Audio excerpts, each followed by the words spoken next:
এখন বিকেল ওই 4টা মতো বাজে। তো এক কাপ চা নিয়ে বসে পড়েছি ব্যালকনিতে। ঘুম থেকে উঠে মাথাটা খুব ব্যথা করছিল আর কি, সেই জন্য ভাবলাম 1 কাপ লিকার চা খেয়ে নিই।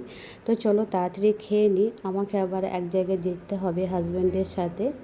তো আমাকে ডাকছিল এখনই, আমি বললাম একটু পরে যাচ্ছি। আর বাইরেকার ওয়েদারটা ভীষণই খারাপ, মেঘলা মেঘলা ভাব, বৃষ্টি হয়তো হতে পারে। এটাই ভাবছি যে বৃষ্টি যেন না হয়, আমাকে তো যেতেই হবে আজকে। তো চলো আমি চাটা খেয়ে নিই, হাজব্যান্ড নিচে ওয়েট করছে। তো আবার কোথায় যাচ্ছি সেটাই তোমাদেরকে দেখাবো। তো এই যে দেখো আমরা বেরিয়ে পড়েছি দুজনে।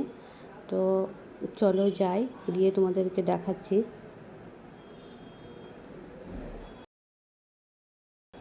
আমরা চলে এসেছি সোনার দোকানে। তো মজুমদার জুয়েলার্সে চলে এসেছি, এসে দেখছি দোকানটা বন্ধ। তো ওনাদেরকে ফোন করা হলো, বললো আপনারা একটু দাঁড়ান, আমরা এখনই আসছি।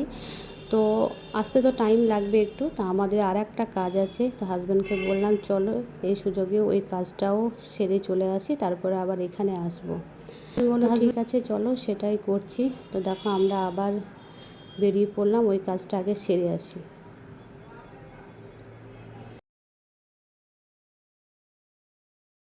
তো এই যে দেখো আমরা চলে এসেছি কাঁসা পিতলের দোকানে। একটা বগি থালা নিতে হবে, এক জায়গায় ইনভাইট আছে সেখানেই যেতে হবে আর কি, সেই জন্য একটা বগি থালা নিলাম।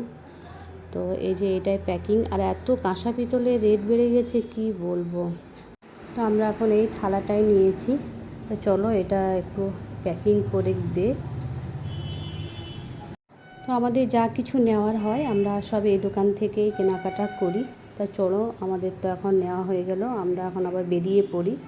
তো এই যে দেখো আমরা এখন বেরিয়ে পড়েছি, এখন যাব সোনার দোকানে, দেখি খুলেছে নাকি।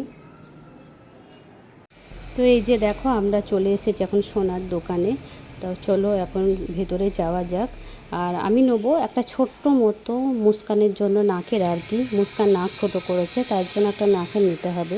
তা আমার নাকের আছে সেগুলো একটু মোটা, তার জন্য নেবে না, ছোট্ট টাইপের নেবে আর কি। তা চলো দেখি। আর তোমাদেরকে একটা কথা বলি, বাস স্ট্যান্ডের কাছে একটা সোনার দোকান আছে, আমি নাম করব না, কিন্তু 1 বছর আগে ওই দোকান থেকে ধনতেরাসের সময় একটা মানে নাকের নেওয়া হয়েছিল। তো মুস্কানকে পরিয়ে দেওয়ার পর 2 দিন পর কালো হয়ে গেছে। তো সোনা কোনো দিন কালো হয়? তোমরা একটু কমেন্টে জানিও। কিন্তু আমি দোকানে নিয়ে যেতে পারতাম, কারণ আমার কাছে প্রুফ নেই, আমার কাছে বিল নেই 1 বছর আগের নেওয়া, সেই জন্য আমি নিয়ে যেতে পারছি না। তো কীরকম পরিমাণে ঠগাচ্ছে দেখো মানুষকে। তো আমি তো কোনো দিন ওই দোকানে আর যাব না। তাই চলো এই দেখো নাকেরটা নিয়েছি মুস্কানের জন্য। তো ব্লগটা এখানে শেষ করছি, বাই।